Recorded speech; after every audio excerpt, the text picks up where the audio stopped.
75 साल से ऊपर के पेंशनर हैं, लगभग 647 पेंशनर हैं जिनको एरियर ऑफ पेंशन रिवीजन नहीं प्राप्त हुआ था। उन सबको हम आज ये रिलीज कर रहे हैं और 23 करोड़ रुपया इस पे खर्च किया जाएगा। हमारी प्रदेश सरकार में तनख्वाह और पेंशन को लेके कोई बहुत बड़ा डिस्प्यूट नहीं है, जैसा कि दिखाया जाता है कुछ लोग, लेकिन तनख्वाह हमारी अब तक कर्मचारियों को प्रॉपर मिली है। पेंशन जो पिछले महीने की पेंशन जो एक बकाया है वो हम आज डाल रहे हैं और 23 करोड़ रुपया उस पर खर्च होगा। अब तक हमारी सरकार के शासनकाल में कोई भी पेंशन और पे ऐसी नहीं है जो कि अपडेट ना हो, अब तक ना दिया हो। सिर्फ आखिरी महीने पिछले महीने की पेंशन का जो भुगतान था वो 23 करोड़ रुपया बनता है, वो हम दे रहे हैं। और साथ में जिनको अब तक पेंशन नहीं लगी थी वो हमसे मिले भी थे तो हम उनको पेंशन लगा रहे हैं।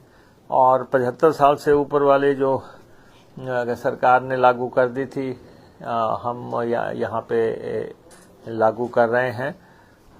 और भाजपा के समय में कोरे ऐलान हुए, बयान हुए, लेकिन ये चीज़ें दी नहीं गई।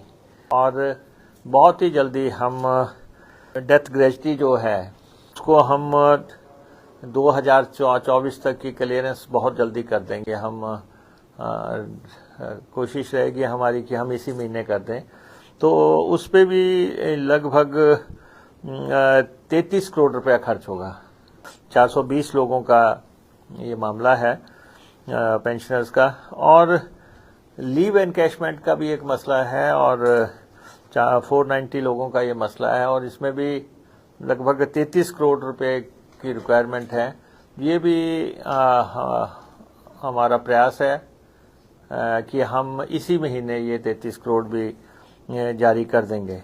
अब तक के जितने भी लोगों को पेंशन नहीं लगी है उनको कम्यूटेशन के साथ जो है हम पेंशन लगा रहे हैं, जो कि लगभग 30 करोड़ रुपया लग रहा है। तो सबको पेंशन लग रही है जो अब तक रिटायर हुए हैं।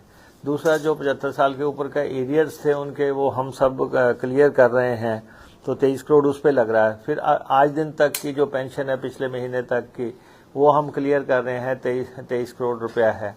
फिर हम डेथ ग्रेजुटी का भी एक इशू है जिसमें हम 33 करोड़ रुपया दे रहे हैं और दूसरा हमारा लीव एनकैशमेंट का भी जिसमें हम 33 करोड़ रुपए दे रहे हैं। एचआरटीसी में शेड्यूल निर्धारित है कि 15 साल पे बस हटनी है, 9 लाख किलोमीटर चलने पे बस हटनी है। तो ऐसे नहीं है कि कोई भी बस किसी भी माइलेज पे चलती रहेगी। तो जब उसके माइलेजेस आधारित तय हैं, जब उसके जो है साल निर्धारित हैं, तो वो बसें उस शेड्यूल के हिसाब से हटती हैं।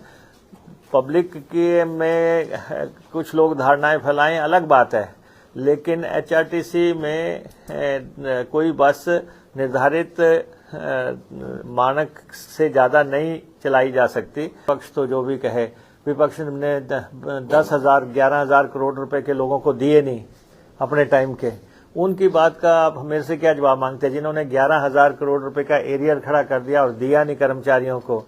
ये भी जो है आखिरी महीने में जो है अगस्त में 2022 में चुनाव को देखते हुए अनाउंसमेंट कर दी, लेकिन पैसा दिया नहीं। इसलिए मैं उनकी बात में नहीं जाना चाहता। मैं